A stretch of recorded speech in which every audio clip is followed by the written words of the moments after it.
In this video, I'm gonna be walking through can you get dual apps on iPhone iOS 17?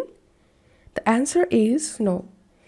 In iPhone 17, you won't be able to get or use dual apps by default. But as you can see, here's to Instagram.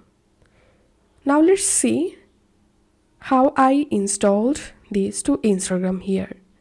So the first one is Instagram application, which one I installed from App Store. And the second one is I install it from my Safari browser as a shortcut.